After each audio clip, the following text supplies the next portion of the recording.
Welcome back, everybody! I hope that you all had a fantastic week. I myself and my team spent the week chasing down leaks in refrigerant lines to our Toshiba Carrier VRF system, and I'll be doggone if we didn't find 5 more factory leaks. I don't know how the hell these things are getting out of the factory and leaking, but I was sending Carrier a bunch of pictures, and they were still questioning us like, oh, well, they don't believe us. So, I don't think that Carrier realized that I do YouTube videos. So I figured, well, maybe I'll just send them a couple of videos the next time that we run into these leaks. And y'all know me, I can't do a video without adding my snarky little comments. So, the first one I just took a picture, but then I got angry because my project manager was saying that the Carrier's doing pushback and saying that we're not checking this stuff correctly or whatever. And I was like, oh, is that right? So on the next 4 that I found, and granted, this is only out of like maybe 100 systems. Out of 100 units, I found 5 leaks so far, and so I got pissed. So when you do leak checking, there is a lot of time down because you pump the whole system up, you find a couple leaks, then you have to drain the whole system so that you can braze it, because you can't braze it when there's pressure on the system, otherwise it'll just blow out and you just have more leaks. So you pump the whole thing up, everybody runs and looks for leaks, everybody finds them, then you pull the whole system down, and then we have to run around and fix leaks. So I was like, okay, fine, they don't believe my pictures, let's see if they believe my video. And here are the videos that I sent to Toshiba/Carrier. Just so the folks at Carrier know that we're not fucking lying, we don't need bubbles to find most of these leaks. This one is right here. Hear that? Can you hear that, Carrier folks? A fucking leak! Bye. The damn Carrier! The Titanic didn't have this many leaks on it! Jeez Louise! Maybe you should think about outsourcing your coils and, I don't know, get them from Mitsubishi or LG. Man, those guys never have leaks on their stuff. What the hell, Carrier? We're in room 518 and I just got one question.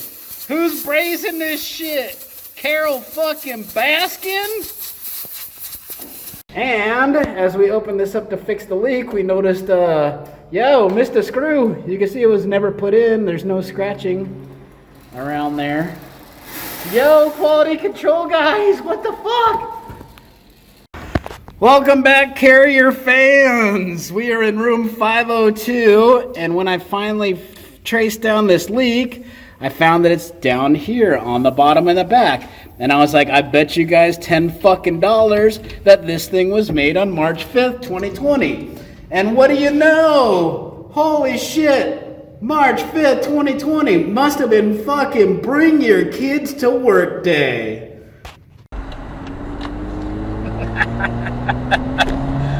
I've been a little bit of a dick because LG, life's good, and Mitsubishi are Carrier's biggest competitors. So I just flat out told them, I'm like, hey, I don't have this problem when we install LG units or when we install Mitsubishis. I don't even have this problem when we install Daikin units. And Daikins are my least favorite. I won't say they suck because they're better than damn Toshiba Carrier, whatever the hell they want to call themselves. So I figured, you know, since we had to take these units apart, and then we had to braze them while the coils were installed in the units because everything's already connected to these things. Now it would take me like an hour to uninstall everything, to swap it out. They sent me like 5 replacement coils. They're like, oh, if you find a leak, here you go, here's a replacement coil. I was like, they only sent us 5. Like, we had 10 on our last go around. We've already had 5 that we fixed this time. And I'm not spending 2 hours to rip out the old coil and put in a brand new one when it only takes me like half an hour to just fix it. I mean, the most amount of time lost is just finding it. That's the hardest part. You know, and I'll lose 2-3 hours times 4 guys to find one leak. And that's how much it sucks to chase down leaks. But, you know, on the other side of it, other than it being just a mind-numbingly tedious task to find leaks, we do find ways to keep ourselves entertained, and me making those little videos as a FU to Carrier was part of my way to blow off steam without having to, I don't know, go crazy. But I was also chatting with one of my young guys. So while, you know, we're fixing leaks, you know, there are a couple of guys that, you know, you have extra time. So I was like, hey, you know, whatever, for the next 20-30 minutes while we fix this, just, I don't know, read a news story, educate yourself. So one of my new guys, actually my only new guy, goes, hey John, did you hear that these 3 cops in Louisville, Kentucky shot this black lady while she was sleeping? And I was like, what? I go, does that sound right to you? I go, dude, you have to read the whole story. You can't just read the first paragraph or two, because that's where they put their spin.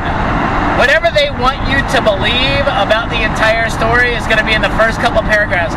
Like, you got to read down to like paragraph 8, 9, 10, 15 before you dig up the actual truth about the story. So I was explaining to him, because I had read the story the night before. And what had happened was, there was a felon that they got a no-knock warrant against, which means the police just kick down your door and they grab you in the middle of the night. Because you're a high-risk offender, they need the element of surprise so that the police don't get shot. Well, unfortunately, for these police officers, they knocked on the door and announced themselves before they kicked down the door. The lady who was shot while she was sleeping, I guarantee you, was not sleeping when she got killed. Because the boyfriend jumped out of bed, grabbed a gun, and then as the police kicked down the door, he shot the police in this apartment. Now, while the police were returning fire,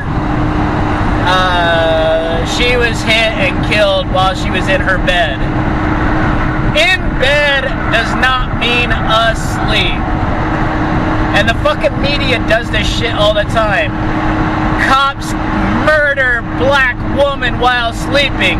Like, I guarantee you, unless she was the soundest sleeper in the world and the very first bullet shot killed her instantly, she was awake when she got killed. Does that justify the police? No. But, oh my god, look at that pretty car. I don't even know what that is. It's probably been on my... I keep checking my mirrors and everything, but man, that's gorgeous. So, the media loves to spin things to their narrative. They want the narrative that cops are just killing black folks while they sleep willy-nilly.